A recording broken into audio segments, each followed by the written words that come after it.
Pretty little fillets of salmon.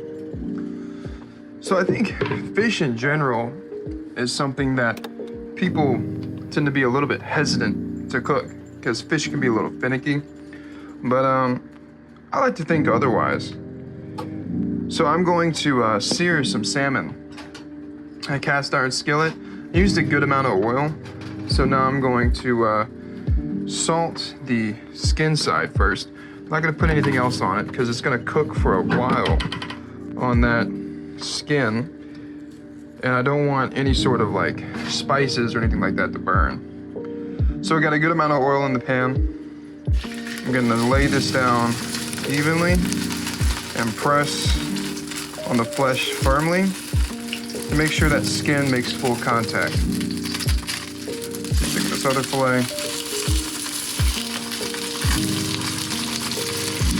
I let this pan preheat pretty good before I put the fillets in.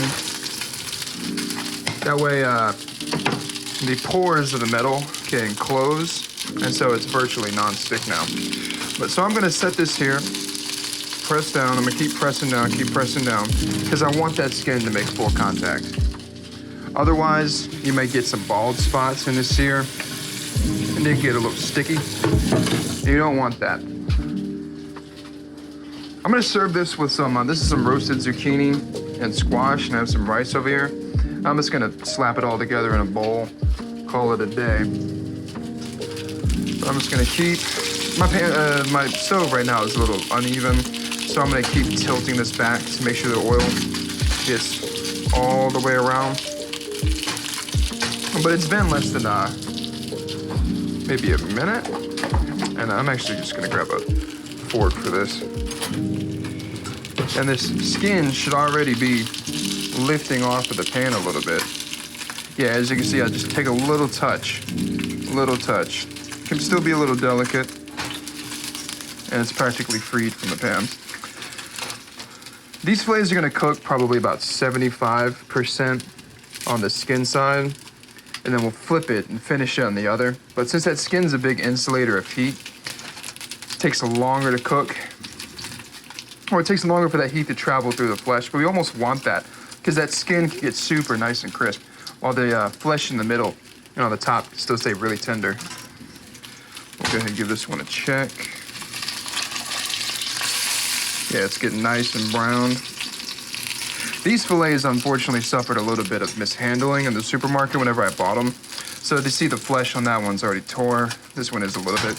You really don't want that. Although when you serve it skin side up like I'm going to, it's not really that particularly of a big deal. But when you are buying fish in the supermarket, that's not something that you really want to see. But let's see, let's check on this one too. Yeah, you can see this white line too, going up the fish. When it gets about halfway, that's when we'll flip it.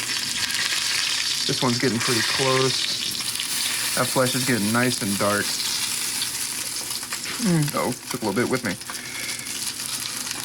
You do want to try to be delicate with it. Keep that oil moving. Then now I think we are ready to flip. You see the skin's got nice and crisp. A bit of oil got my fingers there. And we'll let it finish. On that flesh side, go ahead and flip this one too. Compared to a lot of fish, salmon is kind of fattier.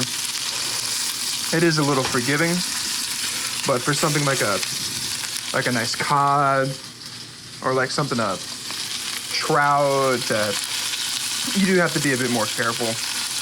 It will stick easier. Tuna and salmon are both pretty easy fish to cook, but they can be a little hard, but you just follow a couple safe steps like preheating your pan, using enough oil, making sure the whole thing makes full contact, and there's nothing to worry about. We'll go ahead and wash. I'm not gonna make you wash this. I'm just gonna rinse and dry this, as well as wait for these fillets to cook all the way through. And then I'll come back when they're finished. All right. All right, so these are almost done. You can see now that There's no real white part left in the middle of that fish. Maybe a tiny bit on this side, let them go a little bit longer. But you can see, I like my fish a bit more mid-rare. But yeah, you can see that heat traveled all the way up the sides. I'm talking we're seconds from being finished here.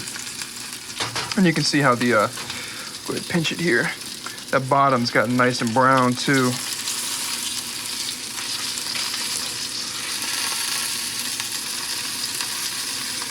All right.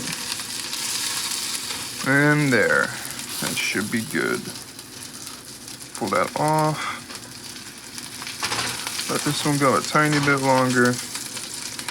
Pull this one off. I forgot to show it on camera too, but because I really forgot to do it, admittedly. But I did flip these over and season the other side, make sure it's not bland. You can see that little bit of salt still on the top, but there is a little bit in the bottom that seeped in earlier.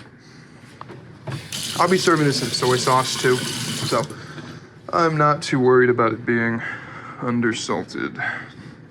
But I'm gonna let these rest real fast, come back. You don't want to cut them to them too early, otherwise it'll get, you know, a little bit dry even. But if we cook these right, you can eat it straight away, but I'm gonna let these rest about 5 minutes just to be safe. I'll go ahead and plate up my rice and veggies here off camera, but I'll be right back. A little bit of oil actually caught my thumb. I don't normally do that. Probably a consequence from my fingers too close to the damn heating element, but. Okay, so it's been about 5 minutes. The salmon fillets have rested. I've gone ahead and plated up my zucchini and squash here over the rice bed. And all I'm gonna do is take this guy here. Oop, lost a little bit. And then hit the top with some, oh, hang on. Quick tip, buy your soy sauce in bulk like this. There we go. Squeeze bottles also have a different effect of making my fridge look a lot fancier than it actually is. But I am just gonna hit this over the top with a bit of soy sauce, season that rice a bit. The flesh will still stay crispy.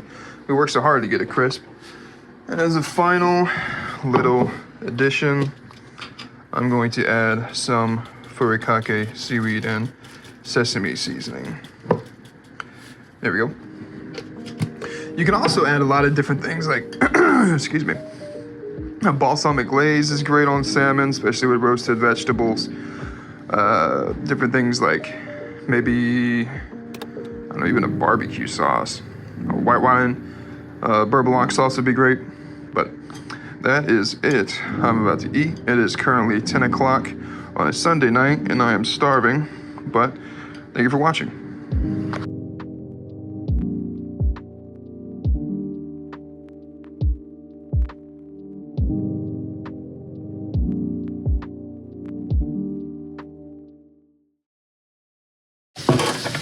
I need to get the fin shot that's been in, oh, dripping water on him. That's been in every